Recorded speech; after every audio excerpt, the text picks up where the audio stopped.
ನಮಸ್ಕಾರ.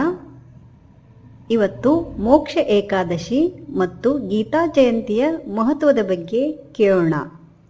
ಮೊದಲು ಮೋಕ್ಷ ಏಕಾದಶಿಯ ಬಗ್ಗೆ ಕೇಳೋಣ. ಹಿಂದೂ ಧರ್ಮದಲ್ಲಿ ಏಕಾದಶಿಯ ವ್ರತಗಳಿಗೆ ಅತ್ಯಂತ ವಿಶೇಷ ಸ್ಥಾನವಿದೆ.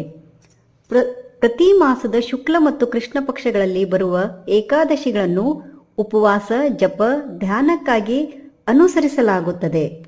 ಅವುಗಳಲ್ಲಿ ಮೋಕ್ಷ ಏಕಾದಶಿ ಅತ್ಯಂತ ಮಹತ್ವವಾದುದು. ಇದು ಸಾಮಾನ್ಯವಾಗಿ ಮಾರ್ಗಶಿರ ಮಾಸದ ಶುಕ್ಲ ಪಕ್ಷದಲ್ಲಿ ಬರುತ್ತದೆ. ಶ್ರೀ ವಿಷ್ಣುವಿನ ಕೃಪೆಯಿಂದ ಜೀವಿಗೆ ಮೋಕ್ಷವನ್ನು ನೀಡುವ ದಿನವೆಂದು ಇದನ್ನು ಕರೆಯಲಾಗಿದೆ. ಈ ಏಕಾದಶಿಯ ದಿನದಂದು ವೈಕುಂಠದ ದ್ವಾರಗಳು ತೆರೆಯುತ್ತವೆ ಎಂದು ನಂಬಿಕೆ ಇದೆ. ಪದ್ಮಪುರಾಣದ ಅನುಸಾರ ಈ ಏಕಾದಶಿ ವ್ರತವನ್ನು ಮಾಡಿದವನು ಅನೇಕ ಜನ್ಮದ ಪಾಪಗಳನ್ನು ಕಳೆದು ದೇವಲೋಕದಲ್ಲಿ ಪುಣ್ಯವನ್ನು ಪಡೆಯುತ್ತಾನೆ. ಮೋಕ್ಷ ಏಕಾದಶಿಯ ವ್ರತ ವಿಧಾನ: ಮುಂಜಾನೆ ಸ್ನಾನ ಮಾಡಿ ಶ್ರೀ ವಿಷ್ಣು ನಾರಾಯಣನಿಗೆ ಪೂಜಾ, ತುಳಸಿ ಅರ್ಪಣೆ, ಓಂ ನಮೋ ನಾರಾಯಣ ಮಂತ್ರ ಜಪ, ಉಪವಾಸ, ದಾನ, ಧರ್ಮ, ಸಂಜೆ ಜಾಗರಣೆ, ಹರಿನಾಮ ಕೀರ್ತನೆ. ಈ ಏಕಾದಶಿಯ ವಿಶೇಷ ಫಲ: ಜನ್ಮ ಮರಣ ಚಕ್ರದಲ್ಲಿನ ಬಂಧನ ಕಡಿಮೆಯಾಗುತ್ತದೆ, ಪಾಪಾಕ್ಷಯ ಮತ್ತು ಪುಣ್ಯವೃದ್ಧಿ. ಈಗ ಗೀತಾ ಜಯಂತಿಯ ಮಹತ್ವದ ಬಗ್ಗೆ ಕೇಳೋಣ. ಗೀತಾ ಜಯಂತಿ ಮಾರ್ಗಶಿರ ಮಾಸದ ಶುಕ್ಲ ಪಕ್ಷದ ಏಕಾದಶಿ, ಅಂದರೆ ಇದೇ ಮೋಕ್ಷ ಏಕಾದಶಿ ದಿನ. ಇದನ್ನೇ ಶ್ರೀ ಭಗವದ್ಗೀತೆಯ ಜನ್ಮದಿನ ಎಂದು ಕರೆಯುತ್ತಾರೆ.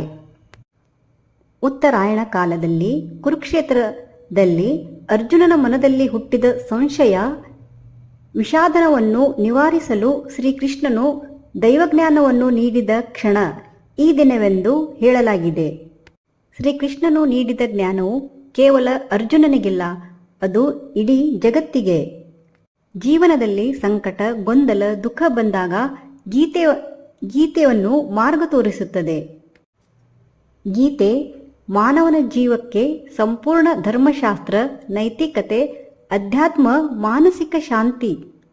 ಮೋಕ್ಷ ಏಕಾದಶಿ ಮತ್ತು ಗೀತಾ ಜಯಂತಿಯು ಪರಸ್ಪರ ಸಂಬಂಧ. ಈ ಎರಡೂ ಹಬ್ಬಗಳು ಒಂದೇ ದಿನ ಬರುತ್ತದೆ. ಮೋಕ್ಷ ವಿಷ್ಣುವಿನ ಕೃಪೆಯಿಂದ, ಏಕಾದಶಿಯ ಪವಿತ್ರತೆಯಿಂದ ಪಡೆಯಲಾಗುತ್ತದೆ. ಗೀತೆ ಮೋಕ್ಷದ ತತ್ವವನ್ನು ಬೋಧಿಸಿದ ಶ್ರೇಷ್ಠ ಗ್ರಂಥ.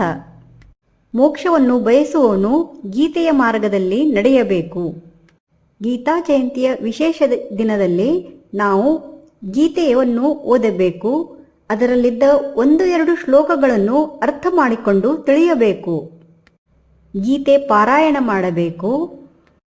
ಗೀತೆ ಗ್ರಂಥ ವಿತರಣೆ ಮಾಡಬೇಕು. ಗೀತಾ ಜಯಂತಿ ಶ್ರೀಕೃಷ್ಣನ ದಿವ್ಯ ಜ್ಞಾನ, ಜೀವನದ ಮಾರ್ಗದರ್ಶಿ. ಮುಂಜಾನೆ ಸ್ನಾನ ಮಾಡಿ ಭಗವದ್ಗೀತೆ ಪುಸ್ತಕವನ್ನು ಸ್ವಚ್ಛವಾದ ಬಟ್ಟೆ ಅಥವಾ ಮಣೆಯ ಮೇಲೆ ಇಟ್ಟು ಅದನ್ನು ಪೂಜೆ ಮಾಡಿ ಹೂವನ್ನು ಅರ್ಪಿಸಿ ಶ್ರೀಕೃಷ್ಣಾಯ ನಮಃ ಎಂದು 3 ಬಾರಿ ಜಪಿಸಬೇಕು. ಗೀತೆಯ ಶ್ಲೋಕಗಳಲ್ಲಿ ಒಂದನ್ನು ಓದಿ ಪುಸ್ತಕವನ್ನು ಸ್ಪರ್ಶಿಸಿ ನಮಸ್ಕಾರ ಮಾಡಿ ಶ್ರೀಕೃಷ್ಣನಿಗೆ ಕೃತಜ್ಞತೆ ಹೇಳಿ. ಆತ್ಮ ಶಾಶ್ವತ, ಅಚಲ, ಪ್ರಾಣ, ಇಂದ್ರಿಯ, ಮನಸ್ಸನ್ನು ನಡೆಯುವ ಶಕ್ತಿ. ದೇಹ ಬದಲಾದರೂ ಆತ್ಮ ಬದಲಾಗುವುದಿಲ್ಲ. ವಿಷ್ಣುವೇ ಎಲ್ಲರ ಹೃದಯದಲ್ಲಿ ಅಸೀನನಾಗಿದ್ದಾನೆ.